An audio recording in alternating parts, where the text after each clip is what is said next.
78 de Madame Apourceau-Poly.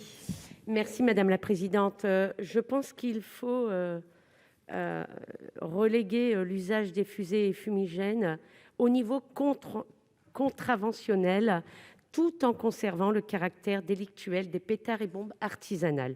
Ce sont des années de revendications des supporters, mais aussi des clubs qui ont été écoutés. Toutefois, il nous semble important d'aller plus loin en autorisant complètement l'usage des fumigènes, et ce pour plusieurs raisons.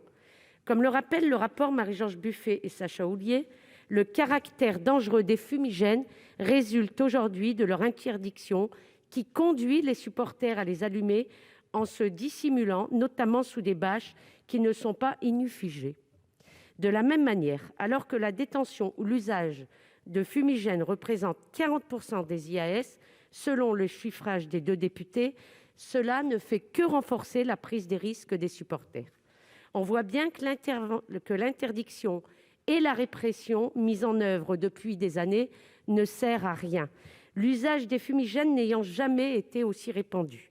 D'ailleurs, je note quand même une certaine hypocrisie sur le sujet, puisque si vous regardez la plupart des images et clips de promotion des compétitions professionnelles, celles-ci intègrent systématiquement une tribune ou des fumigènes marquant l'ambiance du stade. Il est regrettable qu'en matière de fumigènes, les pouvoirs publics soient pour le coup à contretemps des supporters, mais aussi des clubs, dont la plupart ont fait part de leur acceptation des fumigènes, tant que le détournement de leur usage normal, créant des dommages aux biens et aux personnes, engage la responsabilité du supporter. D'ailleurs, de nombreux clubs ont déjà fait le choix de négocier, dans le cadre de l'expérimentation des fumigènes, avec les supporters pour monter un dossier à déposer à la préfecture et à la Ligue, et ce d'autant plus qu'ils sont souvent les seconds sanctionnés derrière les supporters. Merci.